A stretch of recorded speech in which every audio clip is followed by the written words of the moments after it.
Greens family, Bomani Tamba here, and I'm here at the Apartheid Museum, and we're going to get into some strong history about the apartheid history and the apartheid regime here in Johannesburg, South Africa. And family, you are on the roots and culture journey for a lifetime. And that's what we do as a people. We connect you to our culture, our history, and build from there. So definitely give you as much documentation as possible. But you know, unfortunately, some of these sites that you go to, the issue is that you can't record, or you're limited on recording documentation. Yes, my good brother, how are you? Good, and you? Good morning. Yes, we are speaking Zulu. We all Zulus. Zulu in English though. Yeah. Yeah. So welcome to yes. So welcome to Apartheid Museum. So my name is Emmanuel. Going to be your tour guide for today. So basically we're going to focus on the history of South Africa, mainly about apartheid. So the museum here, it was opened in 2001. So the things inside and outside, they have their own significance. The water here stands for the renewal and hope after the abolishment of apartheid in 1991. Then these are the 7 fundamental pillars of the Constitution of South Africa that was drafted in 1996. So the name apartheid came about when the National Party won the election in 1948. That's when they introduced apartheid. So apartheid is a system of discrimination and segregation based on ground of race. Under the apartheid government, they introduced about 148 laws. The first law was a prohibition of mixed marriage between blacks and whites. So meaning those people that were already married of different race before apartheid started, when apartheid started, they divorced because now it's against the law. And again, they introduced a law called the Population Registration Act. That's where people have been classified according to the color of their skin. It also created some difficulties amongst black people during that time because families were being separated amongst one another.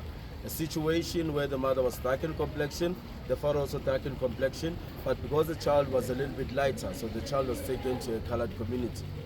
And again, they introduced the law called the Separate Amnesty Act. That's when they separated all the public spaces, as the areas that are written whites only, other areas are written blacks only. So South Africa is a country of signs because those are all the signs in the public spaces. We'll come this side. You said water represents? Renewal and hope after the abolishment of apartheid. Alright family, so these are the pillars our brother's talking about. This one say freedom, and you have another one, respect. And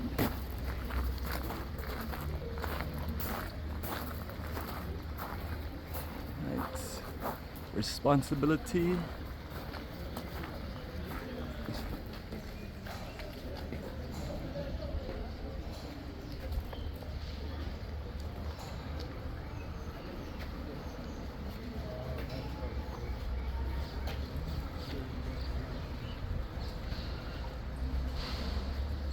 My brother, he gave me the wrong entrance card. Mine say white on it. Yes. All of them, they are different. So under the apartheid government, they also introduced the law called the pass laws.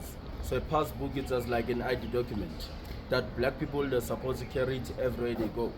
So it started before apartheid started. It started in 1909 because during that time there were a lot of black people that were coming to Johannesburg after the discovery of gold. So to control the influx of black people that were coming to Johannesburg, that's when they introduced the pass laws. So it's only men were supposed to carry the pass book until 1952. That's when women were introduced to carry the pass book.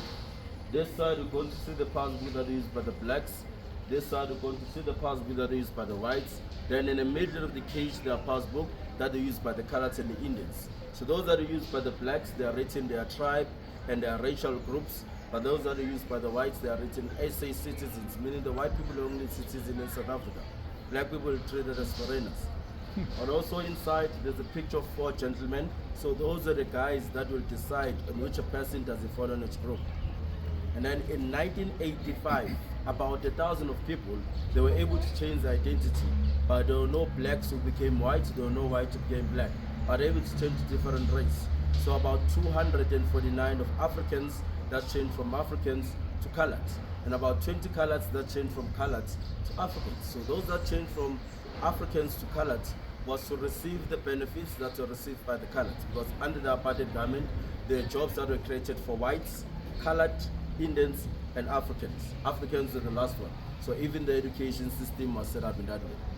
But those that changed then from coloureds to Africans was to reconnect to their families. Others were moved while they're still young, so when they grow up, they can able to make their own decision.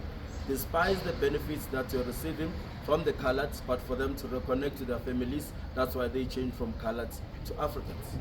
So based on the random cards that we just gave you now, the white cards, which shows you that you're now being classified, so you're going to go to different entrances. Those who are going to see the pass that is by the blacks, they'll be using the stairs. Those who are going to see the pass that is by the whites, they'll be using the ramp. So you can able to go in. Then we're going to meet from up. There is such an experience for you to have inside here. So is this considered inside, no pictures? You can take pictures here. You are still outside. So don't you want a group picture holding your tickets? Absolutely, this is perfect.